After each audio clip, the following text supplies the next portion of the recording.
कई बार रिकॉग्नाइज नहीं किया जाता, लेकिन वो भी कुछ सपने देखती है, उसका भी जीवन सपनों को देखते हुए बीतता है। वो बच्ची होती है, सपने देखती है, बड़ी होती है, फिर धीरे धीरे उन सपनों को छोड़ना पड़ता है, उसको बहुत से उसके कारण होते हैं। तो वैसे ही कुछ 4 पंक्तियां पहले सुनाती हूँ जी।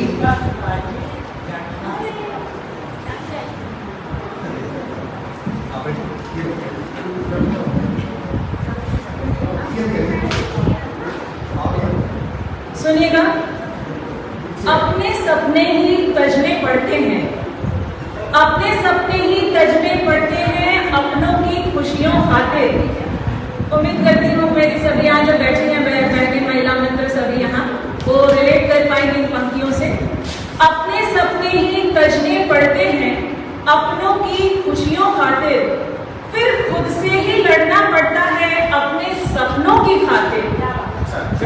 अपने हाथों दफन किया था जिन सपनों को कल हमने, अपने हाथों दफन किया था जिन सपनों को कल हमने, निकल कब्र से पीछा करते जीवन भर जीने की खातिर, जीवन भर जीने की खातिर।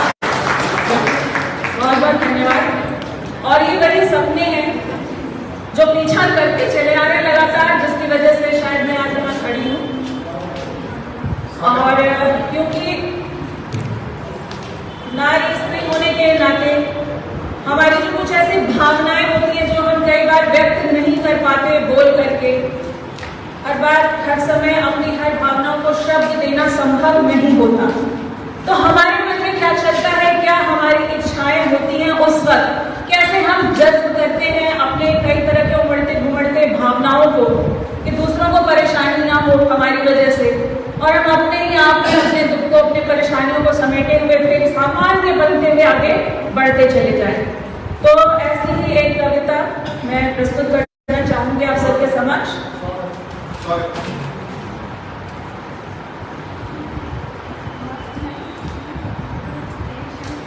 सुनिएगा मेरी कविता। सोचती हूँ कभी कभी पाषाण हो जाऊं, पाषाण यानी पत्थर। सोचती हूँ कभी कभी पाषाण हो जाऊं, न भिगो पाए नैनों को कभी मेरे हृदय की कोमलता। अपने ही हृदय की आकुलता व्याकुलता कोमलता से हमारे आप हमेशा भीगते रहते हैं। तो न भिगो पाए नैनों को कभी मेरे हृदय की कोमलता, न छल पाए मुझे बार बार किसी और की विह्वलता, न छल पाए मुझे बार बार किसी और की विह्वलता। नारायणी सरीखी होते हुए भी, नारायणी कहते ना, नारी तो नारायणी, मतलब नारायणी तो शक्ति का प्रतीक है, पर नारायणी सरीखी होते हुए भी सदा कल्याणी बनी रही। अपना अस्तित्व लुटाती गई और कमलाबन सदा तनी रही। सब कुछ तो दे देते हैं, समर्पण कर देते हैं और फिर लक्ष्मी का हमें खिताब मिलता है। तो वही है, अपना अस्तित्व लुटाती गई और कमला बनी रही। सुमन नेह के श्रद्धा के किए सदा सब पर न्योछावर, सुमन नेह के श्रद्धा के किए सदा सब पर न्योछावर। शील युक्त हूँ बुद्धि साहस से, शील युक्त हूँ बुद्धि साहस से, पर लज्जा त्याग के भारती जीवन। जिस सांचे में ढाला जिसने, उस सांचे में ढलती गई। रहना जो मूर्ति ही बनकर है रहना, जीवन की क्यों करूं कल्पना। इसलिए सोचती हूँ कभी कभी पाषाण हो जाऊं, न हो हृदय में कोई स्पंदन, न किसी के हाथों छली जाऊं। सोचती हूँ कभी कभी पाषाण हो जाऊं।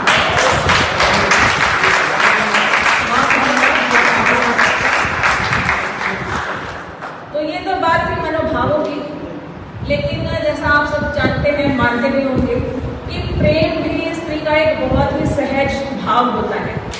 और प्रेम को कई तरह से परिभाषित किया जाता है, कई तरह से। विशेष रूप से जब लिखते हैं पुरुष प्रेम पर नावें लिखते हैं तो उसकी सौंदर्य को ध्यान में रख के लिखते हैं। लेकिन मेरे क्या विचार उत्पन्न होते हैं प्रेम को लेकर के, क्या है प्रेम का स्वरूप, कैसा होना चाहिए। जब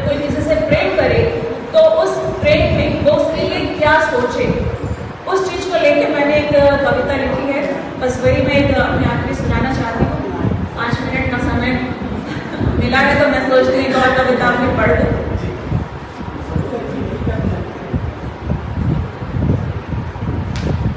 ये कविता है मेरी। मैं हर वो चीज हो सकता हूँ जिससे तुम बात करना चाहो। मैं हर वो चीज हो सकता हूँ जिससे तुम बात करना चाहो। कहो तो आसमान हो जाऊं और बरसात कर दूं तुम पर प्रेम के सुंदर फूलों की। कहो तो आसमान हो जाऊं और बरसात कर दूं तुम पर प्रेम के सुंदर फूलों की। और तुम महक उठो उनसे मिलकर, और तुम महक उठो उनसे मिलकर, उनसे आच्छादित तुम हो जाओ फूल उनमें सबसे सुंदर। या फिर तुम चाहो तो 7 रंगों में बिखर इंद्रधनुष हो जाओ। या तुम चाहो तो 7 रंगों में बिखर इंद्रधनुष हो जाओ। और फिर तुम चुन लेना उनसे अपने मनचाहे रंग। और फिर तुम चुन लेना उनसे अपने मनचाहे रंग। भर लेना उन्हें अपने सपनों में और उन्हें साकार कर लेना। अपने पसंद के हर एक रंग से अपना संसार रच लेना। और इस तरह मैं तुम्हारे जीवन के हर लम्हे में बस जाऊं। और इस तरह मैं तुम्हारे जीवन में हर लम्हे में बस जाऊं। तुम्हारी आंखों की चमक और होठों की मुस्कान बन जाऊं। इस तरह समा जाऊं तुम में, तुम्हारा आत्मविश्वास हो जाऊं। ये मेरा तरीका है प्रेम को समझने का, कि प्रेम बढ़ी जो आपका आत्मविश्वास कभी कम ना होने दे। तुम्हारी आंखों की मुस्कान बन जाऊं, इस तरह समा जाऊं तुम में, तुम्हारा आत्मविश्वास हो जाऊं। तुम्हें जरूरत न पड़े फिर कभी किसी और के साथ की। तुम्हें जरूरत न पड़े कभी किसी और के साथ की। तुम परिपूर्ण हो जाओ एक पहाड़ी झरने की तरह।